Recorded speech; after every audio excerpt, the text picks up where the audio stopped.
اس محفل میں ایک ادارہ بیٹھا ہے اور آپ حضرات کی خوبصورت سماعتوں کے حوالے کے شعر کہ دریا کو خود پہ زون تھا دھارے پہ آ گیا، دریا کو خود پہ زون تھا دھارے پہ آ گیا، لیکن میں بچ بچا کے کنارے پہ آ گیا۔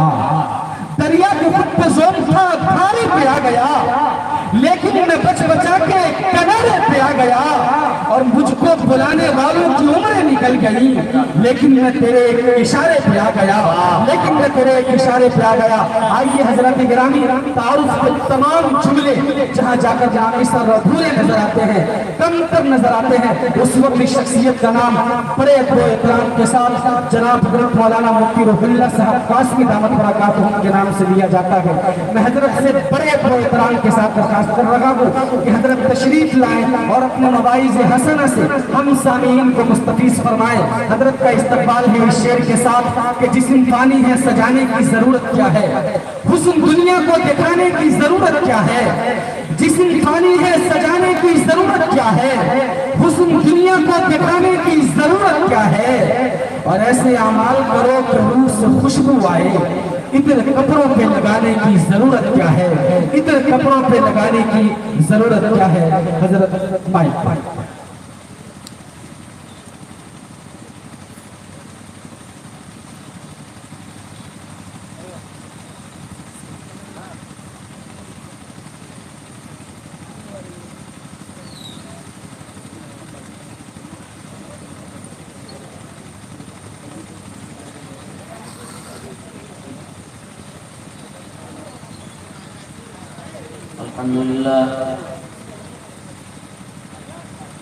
الحمد لله نحمده ونستعينه ونستغفره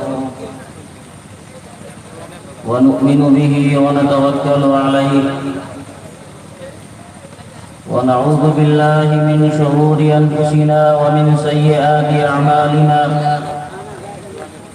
من يهده الله فلا مضل له ومن يضلله فلا هادي له وأشهد أن لا إله إلا الله وحده لا شريك له وأشهد أن سيدنا ومولانا محمدا عبده ورسوله أما بعد فأعوذ بالله من الشيطان الرجيم بسم الله الرحمن الرحيم يا أيها الذين آمنوا ادخلوا في السلم كافة ولا تتبعوا خطوات الشيطان إنه لكم عدو مبين۔ معزز علماء کرام، حضرات سامعین، عزیز بچوں اور پردہ میں سن رہی ماں بہنیں، سب سے پہلے تو ہم آپ حضرات کو مبارکباد دیتے ہیں کہ آپ نے اس عظیم الشان تعلیمی بیداری کانفرنس میں شرکت فرمائی، اپنا قیمتی وقت اس میں دیا۔ اللہ تعالیٰ اس بیٹھنے سننے کو قبول فرمائے اور اسے ہماری زندگی میں نافع بنائے۔ اللہ رب العزت نے ہم سب کو دین اسلام سے نوازا ہے۔ یہ دین سب سے آخری میں آنے والا دین ہے، لیکن تمام ادیان میں سارے دینوں کو ختم کرنے والا اور تمام ادیان سے افضل دین اللہ رب العزت نے ہم سب کو عطا فرمایا۔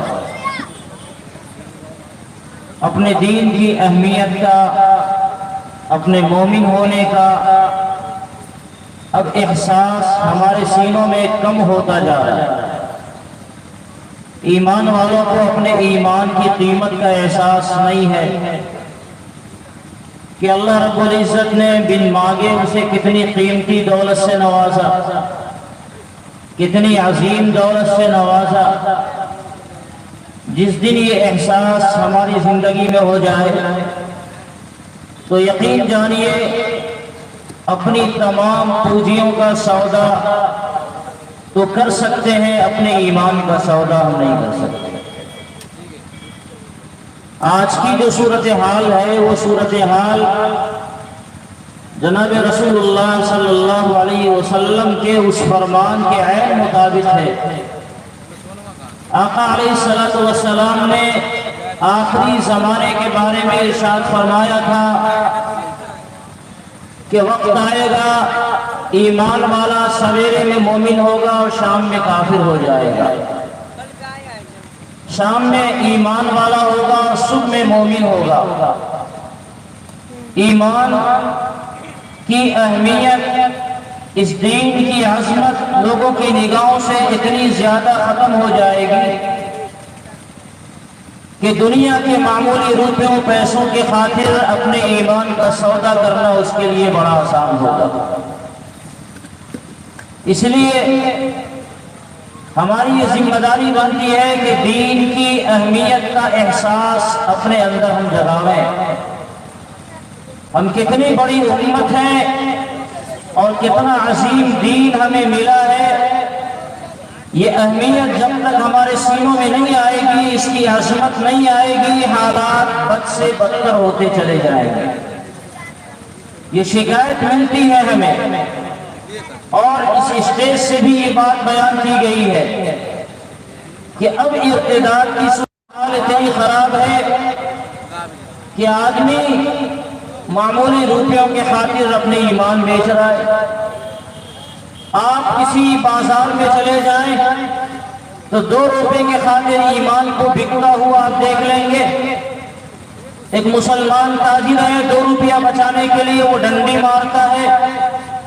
کوئی مسلمان افسر ہے، وہ 2-4 روپے کے لیے رشوت لیتا ہے اور دوسروں کو رشوت دینے کے اوپر مجبور کرتا ہے۔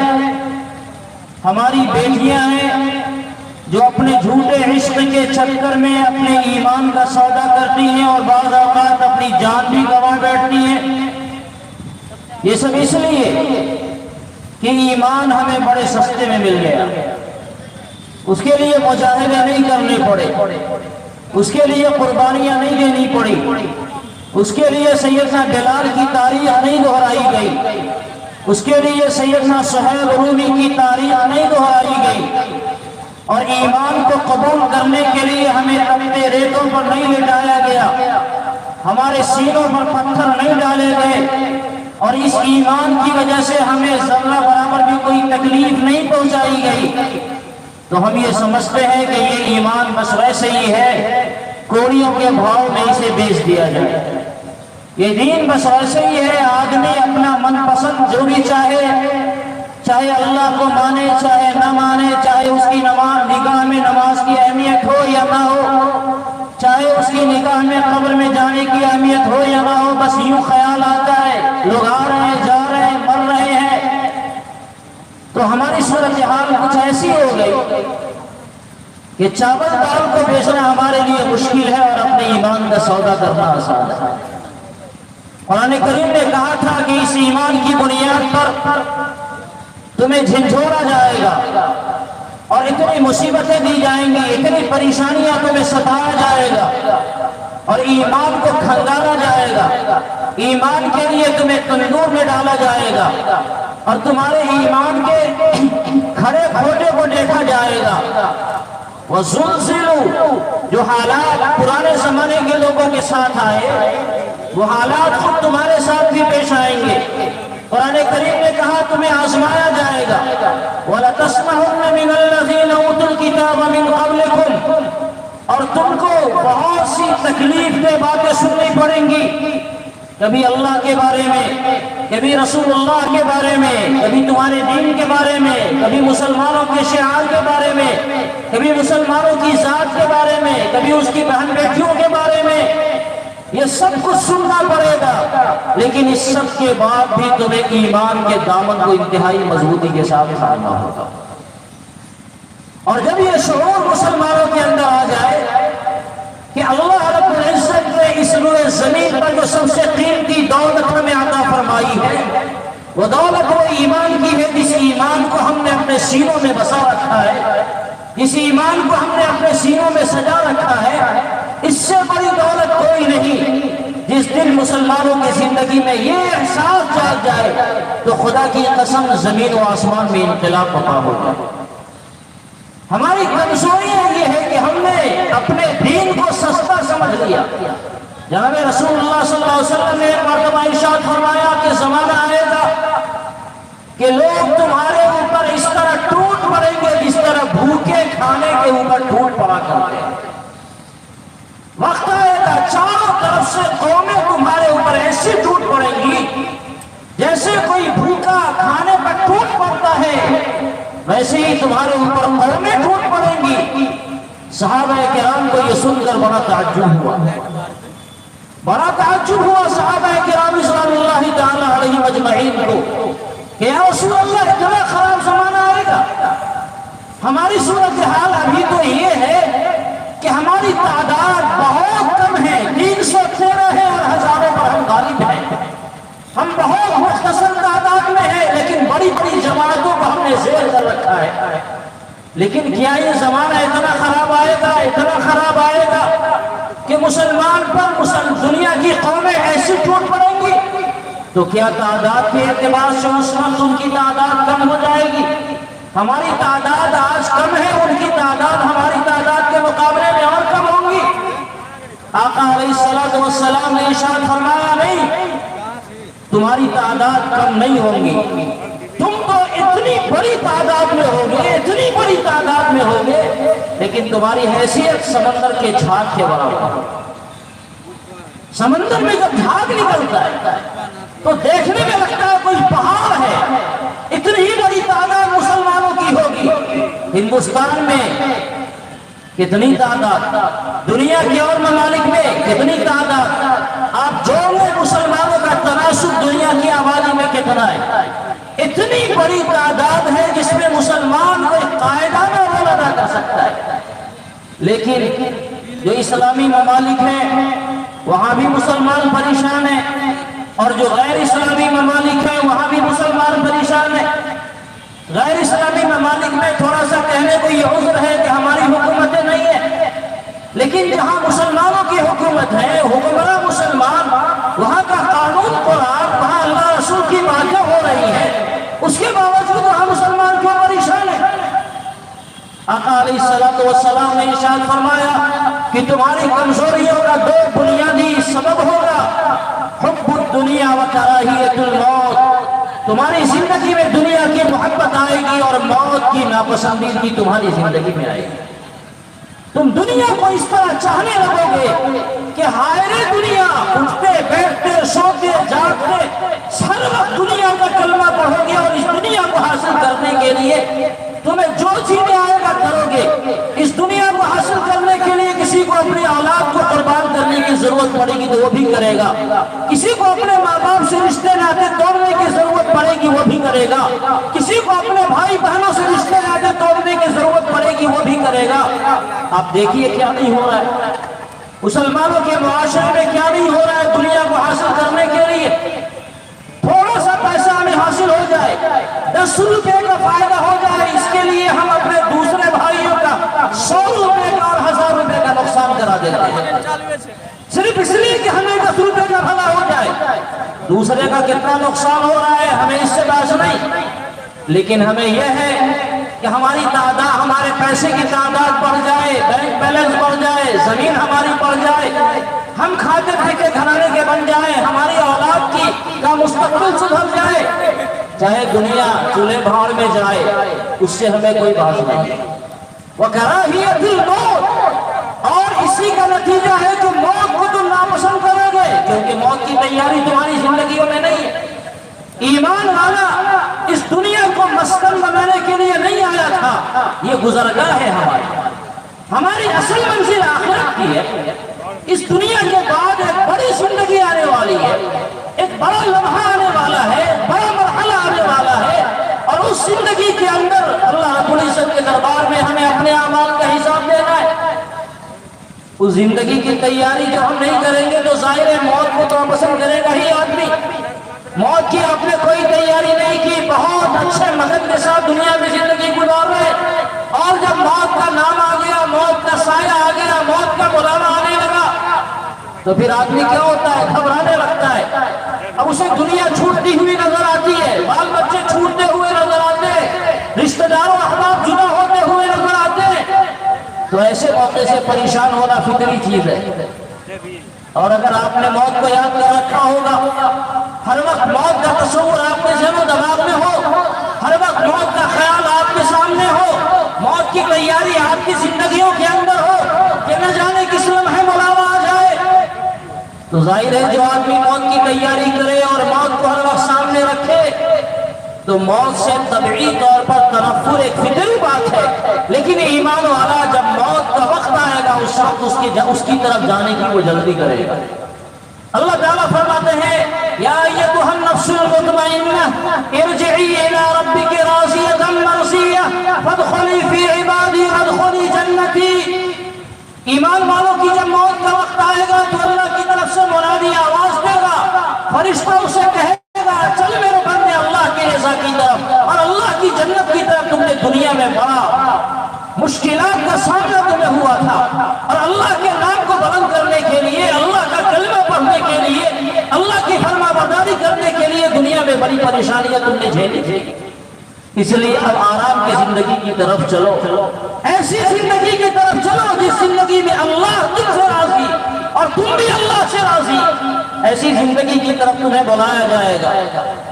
لیکن جب آدمی موت کی تیاری نہیں کرے اور جب انسان کی زندگیوں میں موت کی کوئی تیاری نہیں ہو تو ظاہر پریشانیاں ہوں گی۔ تو ایمان والے کو اپنے ایمان کا استحضار چکے نہیں ہے، کتنی قیمتی دولت اللہ تعالیٰ نے ہمیں دی، کتنا اہم دین اللہ رب العزت نے ہمیں عطا فرمایا۔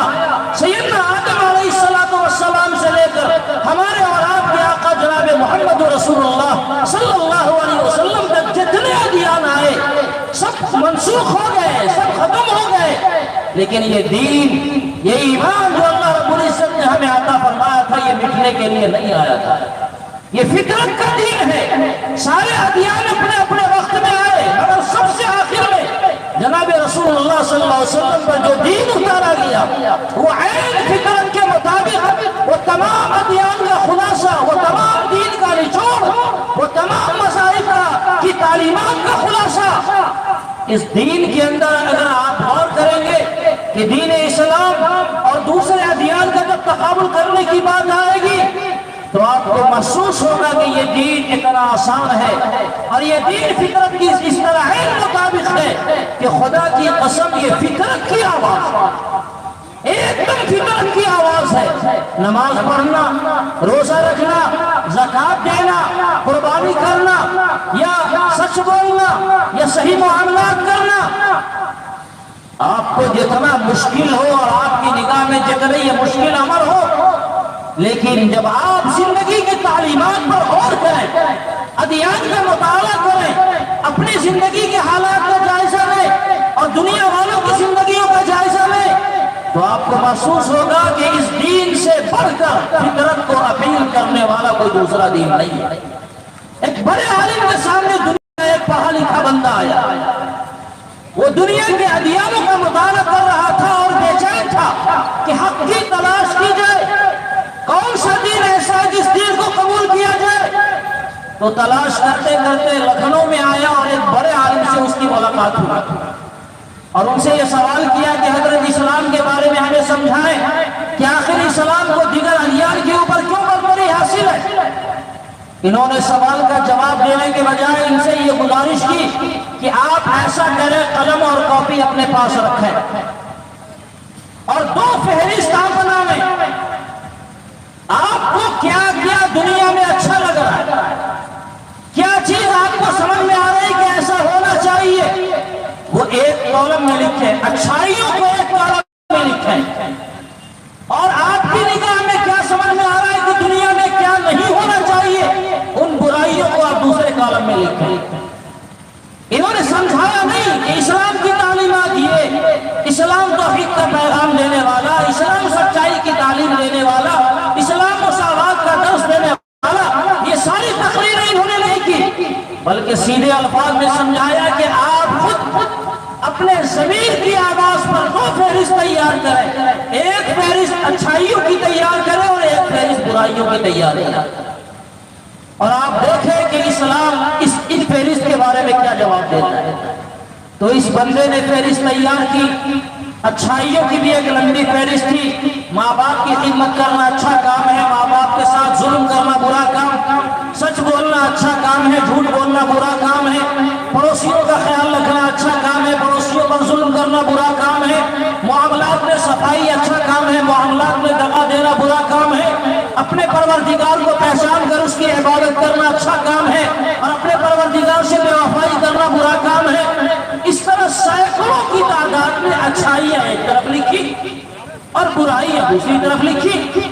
اور یہ فہرست لے کر اس حضرت صاحب کے پاس آئے کہ میری ضمیر کی آواز یہ پکار رہی ہے، میرا ضمیر یہ بتا رہا ہے کہ یہ چیزیں اچھائیوں میں ہونی چاہیے اور یہ چیزیں برائیوں میں ہونی چاہیے.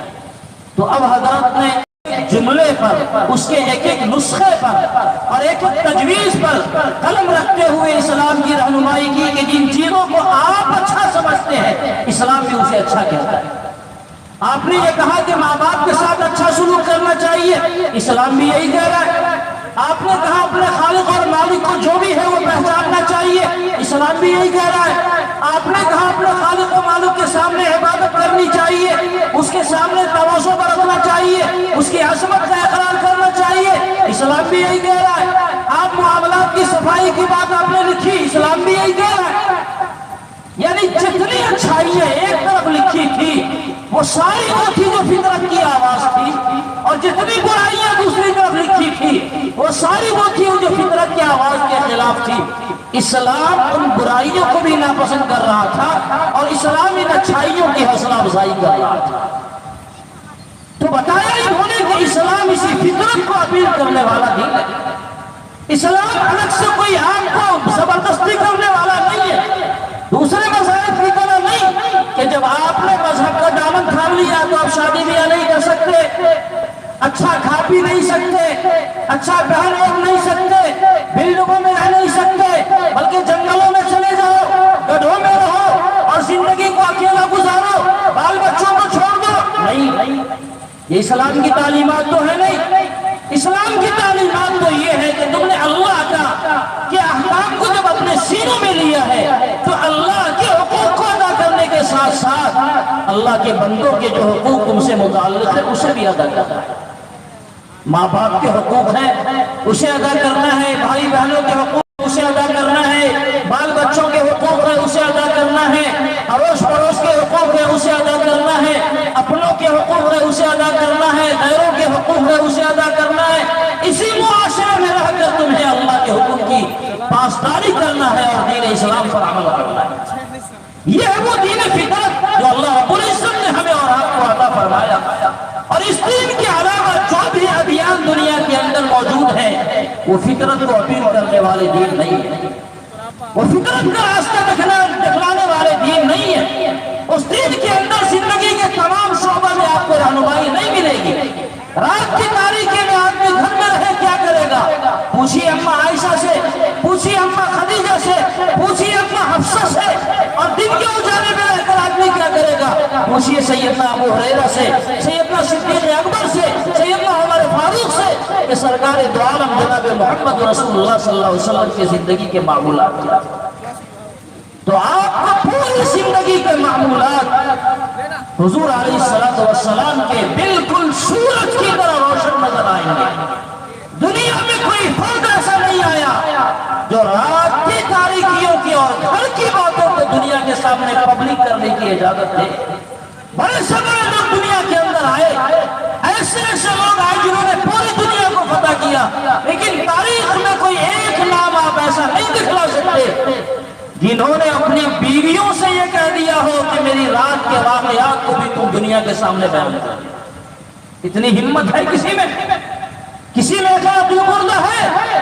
میں کہتا ہوں کہ جتنے لوگ ہمارے درمیان بیٹھے ہوئے اس میں بھی کسی کی ہمت نہیں ہے. آپ اپنی بیویوں سے کبھی یہ نہیں کہہ سکتے کہ میری رات کی پرسنل چیزوں کو دنیا والوں کے سامنے تم عالم آشکارا کرنا.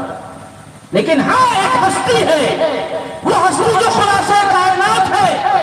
انہوں نے دنیا والوں کو جو کہ سکھلانا تھا، معلم انسانیت بنا کر بھیجے گئے تھے، تمام دینوں کا خلاصہ لے کر ان کو بھیجا گیا اس لیے آپ نے جہاں اصحاب کرام کو، عمر فاروق کو اور صدیق اکبر کو، بلال حبشی کو اور ابو ہریرہ کو اور دوسرے صحابہ کرام کو یہ کہہ رکھا تھا کہ جو مجھ سے سنو، جو سیکھو، جو پڑھو، وہ دنیا والوں کے سامنے پہنچاؤ، فَلْيُبَلِّغِ الشَّاهِدُ الْغَائِبَ۔ وہیں آپ نے اماں عائشہ سے بھی یہ کہہ رکھا تھا، ازواج مطہرات سے بھی یہ کہہ رکھا تھا کہ میری رات کی تاریکیوں کو دنیا والوں کے سامنے تاریکی میں نہیں رہنے دینا ہے۔ امت کو یہ بتانا ہے کہ سرکار دو عالم صلی اللہ علیہ وسلم کا معمول اپنی ازواج مطہرات کے ساتھ رات کے وقت میں کیا ہوتا تھا۔ چنانچہ اماں عائشہ کبھی کہتی ہیں کہ میرے آقا کبھی میرے ساتھ سوئے ہوئے ہیں، کبھی کہتی ہیں میرے آقا راتوں میں عبادت کر رہے ہیں، کبھی کہتی ہیں میرے آقا کو غسل کی ضرورت پیش آئی، کبھی کہتی ہیں میرے آقا فرماتے ہیں مجھے چھوڑ میں اپنے رب کی عبادت کروں۔ یہ سونے کی حالت میں جو واقعات بیان کیے گئے، یہ اسی لیے بیان کیے گئے کہ دنیا والوں کو درس نصیحت کیا جائے، انہیں یہ بتایا جائے کہ جو دین تمہیں ملا ہے وہ زندگی کے کسی گوشے میں تمہیں تاریکی میں نہیں چھوڑتا ہے۔ آپ تنہائی میں ہو، آپ بازاروں میں ہو، آپ سربراہ مملکت بن جائیں، آپ ایک رعایا بن جائیں، کیا تعلیم ہے؟ اگر آپ بیٹھے ہیں تو جناب رسول اللہ صلی اللہ علیہ وسلم کی زندگی آپ کے سامنے ہے، ایک باپ ہے تو حضور علیہ السلام کی زندگی آپ کے سامنے ہے، کوئی ماں ہے تو آپ کے ازواج مطہرات کی زندگی آپ کے سامنے ہے، کوئی شاگرد ہے تو آپ کے شاگردوں کی زندگی آپ کے سامنے ہے۔ یہ دین آپ کو ایک دم مکمل واضح انداز میں علی ملت بیضاء اتنا روشن اور اتنا واضح دنیا والوں کو پیغام دے رہا ہے کہ اگر کوئی آدمی سیاست کرنا چاہے تو اس کے لیے بھی نمونہ موجود ہے، کوئی تجارت کرنا چاہے اس کے لیے بھی نمونہ موجود ہے، کوئی کھیتی باڑی کرنا چاہے اس کے لیے نمونہ موجود ہے، کوئی درس و تدریس کا کام کرنا چاہے اس کے لیے نمونہ موجود ہے۔ زندگی کا کون سا ایسا ہے جس میں آپ کو نمونے سرکار دو عالم صلی اللہ علیہ وسلم کی تعلیمات کے نہیں ملیں گے؟ اس دین کی اہمیت کا احساس اب ہمیں نہیں ہوگا تو کس کو ہوگا؟ دنیا کے کسی مذہب میں ڈنکے کی چوٹ کے ساتھ میں کہہ رہا ہوں اور پوری ذمہ داری کے ساتھ کہہ رہا ہوں، دنیا کے کسی مذہب میں اتنی صلاحیت نہیں ہے کہ وہ کالوں اور گوروں کو بھی ایک ساتھ لے کر چلے، اتنی صلاحیت نہیں ہے کہ عرب اور عجم کو ایک ساتھ لے کر چلے، اتنی صلاحیت نہیں ہے کہ وہ پڑھے لکھوں کو بھی اور جاہلوں کو بھی ایک ساتھ لے کر چلے، اتنی صلاحیت نہیں ہے کہ امیروں کو اور غریبوں کو ایک ساتھ لے کر چلے۔ یہ صرف اسلام کا فیضان ہے کہ اسلام کالوں کو بھی اپنے پہلو میں بٹھاتا ہے اور گوروں کو بھی بٹھاتا ہے، وہ بادشاہ کو بھی اور فقیروں کو بھی ایک سب پر کھڑا کرتا ہے، ایک ہی سب میں کھڑے ہو گئے محمود و ایاز، نہ کوئی بندہ نہ کوئی بندہ نواز۔ یہ صرف اسلام کا پیغام ہے، وہ تم کوئی بھی ہو کہیں سے بھی آؤ ہمارے گود میں اور ہمارے دامن کے اندر تمہارے لیے جگہ ہے۔ اسلام نے کسی بنیاد پر تفریق نہیں کی۔ اگر آپ بہت حسین ہیں تو اس میں آپ کا کوئی کمال نہیں، اللہ رب العزت کا دیا ہوا یہی بنانے کی چیز نہیں ہے۔ اگر آپ بہت بدصورت ہیں تو آپ کو پریشان ہونے کی ضرورت نہیں ہے، بلال حبشی بھی کالے تھے۔ اگر آپ غریب ہیں تو پریشان ہونے کی ضرورت نہیں ہے، ابو ذر غفاری کا نمونہ موجود ہے۔ اگر آپ مالدار ہیں تو سیدنا عبد الرحمن کا نمونہ موجود ہے۔ کون سے نمونے آپ کو چاہیے؟ کس نمونے میں آپ کو تاریخی میں رکھا گیا؟ یقیناً اسلام ملت بیضاء کی طرح دنیا کے سامنے آیا، اور اسی لیے اسلام کو یہ کہنے کا حق ہے کہ ہر زمانے میں اگر قائدانہ رول کوئی مذہب ادا کر سکتا ہے تو وہ صرف اور صرف اسلام۔ اسلام ایسا مذہب ہے جو دنیا کے اندر ایک دم انصاف کو قائم کر سکتا ہے۔ وہاں برادری کو کوئی قید نہیں ہے، وہاں علاقائی کوئی عصبیت نہیں ہے، وہاں لسانی کوئی تفریق نہیں ہے، وہاں امیری اور غریبی کا کوئی فرق نہیں ہے۔ ایک مرتبہ حرم کے اندر حضرت مولانا منصور رحمانی رحمۃ اللہ علیہ نے یہ واقعہ چشمدید لکھا ہے۔ حرم کے اندر یہ واقعہ پیش آیا، شاہ وقت کو طواف کرنا تھا، اگر نماز پڑھنے اچانک کیا ہوا ایک کالا کلوٹا حبشی طواف کرتا ہوا بالکل مستانہ اور قلندرانہ چال کے ساتھ آتا ہے، اور اس مصلی کے اوپر جو شاہ کے لیے بچھایا گیا، اس پر کسی بڑے سے بڑے کی ہمت نہیں تھی کہ وہاں بیٹھے۔ علماء کا ایک بڑا قافلہ تھا جو وہاں بیٹھا ہوا شاہ کے انتظار میں تھا۔ ایک کالا کلوٹا حبشی آتا ہے طواف سے فارغ ہو کر اب پورے شان کے ساتھ تکبیر تحریمہ کہتے ہوئے اسی مصلی پر 2 رکعت نماز کے لیے باندھ دیتا ہے۔ اب یہ گارڈ حضرات، پولیس حضرات، افسران حضرات سب پریشان ہیں، لیکن خدا کی شان کسی کو یہ ہمت نہیں ہوئی کہ اس کالے کلوٹے کا ہاتھ پکڑ کے اس مصلی سے اتار دے کہ تم نے یہ کیسی گستاخی کی؟ نہیں، یہ شان سے نماز پڑھتا رہا اور 2 رکعت نماز پڑھا، سلام پھیرا اور آسانی کے ساتھ چل دیا، اور اس کے بعد شاہ آئے اور انہوں نے 2 رکعت نماز پڑھی۔ اللہ رب العزت نے دکھا دیا کہ ہمارے دربار کے اندر امیر و غریب کا فرق مل جاتا ہے۔ جو مصلی شاہ کے لیے بچھایا گیا، اسی مصلی پر کوئی غریب آدمی، کوئی بالکل نامعلوم آدمی، کوئی مجہول آدمی جس کی معاشرے میں کوئی حیثیت نہیں ہے، وہ اسی مصلی پر نماز پڑھنے کا حقدار ہے۔ یہ اسلام کی خوبی ہے۔ اسلام نے برادری کی بنیاد پر، اسلام نے کسی اور بنیاد پر لوگوں کو اٹھا بڑھا نہیں کیا۔ اسلام نے یہ کہا کہ اللہ رب العزت کی نگاہ میں تم میں جو سب سے زیادہ متقی ہوگا وہ اللہ کی نگاہ میں محبوب ہوگا۔ عربی کو اجمی کے اوپر کوئی فضیلت نہیں، عربی کو اجمی کے اوپر کوئی فضیلت نہیں۔ کوئی امریکہ میں پیدا ہو گیا تو وہ لاٹ صاحب ہو گیا، اور کوئی ہندوستان میں پیدا ہے تو بیچارہ وہ غریب ہو گیا۔ ہمارا کیا قصور ہے کہ ہم ہندوستان میں پیدا ہوئے؟ ہماری بھی خواہش ہے کہ امریکہ میں پیدا ہو جاتے تاکہ دنیا والوں کی نگاہ میں ہماری بھی حیثیت ہو جاتی۔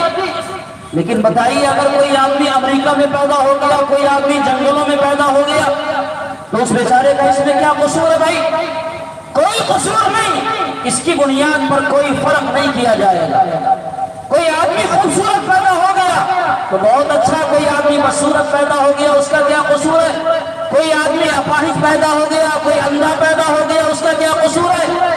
شریعت اسلام نے کہا کہ یہ سب خدا کی دین ہے، اس کی بنیاد پر تفریق نہیں کی جائے گی۔ اسی لیے آپ دیکھیں گے کہ بڑے بڑے بعض ایسے حضرات جن کا نام اور جن کے کام دنیا کی تاریخ میں لکھی ہوئی ہے، اس میں سے بعض اپاہج بھی ہیں، بعض اندھے بھی ہیں، بعض لنگڑے بھی ہیں۔ امام اعمش، امام اعرج، یہ سارے بڑے بڑے حضرات گزرے ہیں جن کو ان کا عذر مانے نہیں ہو سکا اور اسلام نے انہیں بلند کیا۔ اگر تمہیں بلند ہونا ہے تو ایسی خوبیوں کی بنیاد پر بلند ہو جو خوبی ہر آدمی حاصل کرنا چاہے وہ کر سکتا ہے۔ جو پڑھا لکھا ہے وہ بھی کر سکتا ہے، جو جاہل ہے وہ بھی کر سکتا ہے۔ ایک آدمی پڑھا لکھا ہے، اللہ کی رضا وہ حاصل کرے، وہ بھی بڑا ہو جائے گا، اور ایک آدمی ڈکیت ہے، اللہ کی رضا حاصل کرے تو وہ بھی بڑا ہو جائے گا۔ یہ ہے اسلام کی خوبی اور یہ ہے اسلام کی تعلیم۔ اس اسلام نے ہمیں درس دیا مساوات کا، اس اسلام نے ہمیں درس دیا اخوت کا، اس اسلام نے ہمیں درس دیا تعلیم کا۔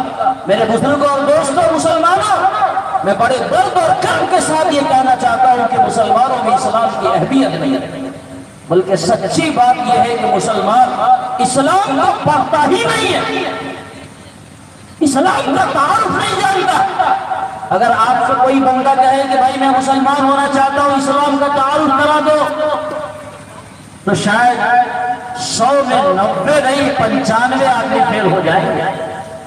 جی 95 آدمی فیل ہو جائیں گے، اسلام کا تعارف نہیں کرا پائے گا، اس لیے کہ ہم نے خود ہی اسلام کو نہیں جانا، ہم نے خود ہی اسلام کو نہیں سمجھا۔ اس لیے مسلمانوں کی پہلی ذمہ داری یہ ہے کہ دین جو اللہ رب العزت نے آپ کو دیا، وہ اسلام جو جناب رسول اللہ صلی اللہ علیہ وسلم پر اتارا گیا اور صحابہ کرام کے واسطے سے، اس کے بعد تابعین اور تبع تابعین کے واسطے سے ہم تک اور آپ تک پہنچا، اس کی عظمت کا احساس خود بھی اپنے سینوں میں جگاوے اور دنیا والوں کو بھی بتائیں کہ اسلام یہ ہے اور اسلام کی تعلیمات یہ ہے۔ جس اسلام کے نام پر دنیا کا چہرہ کمیدہ ہو جاتا ہے اور جس اسلام کے نام پر دنیا کے چہرے بگڑ جاتے ہیں، دنیا والوں کو بتایا جائے اس اسلام سے زیادہ خوبصورت کوئی دین نہیں ہے۔ اس دین پر اگر کوئی آنچ آیا ہے تو مسلمانوں کی اعمال کی بنیاد ہے۔ اسلام کچھ اور تعلیم دے رہا ہے اور مسلمانوں کی صورتحال کچھ اور ہے۔ اسلام کچھ کہتا ہے، مسلمانوں کی صورتحال کچھ اور ہے۔ آپ کبھی کچہریوں میں چلے جائیں، عدالتوں میں چلے جائیں، وہاں آپ کو مسلمان چور، مسلمان ڈاکو، مسلمان زانی، مسلمان قاتل، کیا مذہب بنا دیا ہم نے؟ یہ عبداللہ قاتل ہوگا، یہ عبداللہ شرابی ہوگا، یہ عبداللہ زانی ہوگا؟ کیوں آپ نے اپنا نام عبداللہ رکھا؟ اللہ کی نسبت کا آپ کو کوئی خیال نہیں رہا۔ اس کا مطلب یہ ہے کہ اسلام کی تعلیمات کی بنیاد پر نہیں، مسلمانوں کے عمل کی بنیاد پر دنیا والوں کی نگاہ میں ناپسندیدہ ہو رہا ہے۔ اس لیے مسلمانوں کی ذمہ داری ہے کہ اپنی زندگیوں میں تبدیلی پیدا کریں۔ بہت ہو گئے، بہت ہم نے ادھر ادھر کر لیے۔ اپنی زندگیوں کو سدھارنے کی ضرورت ہے، اپنی زندگیوں میں انقلاب لانے کی ضرورت ہے، اور اپنی زندگیوں کے اندر اصلاح کی ضرورت ہے۔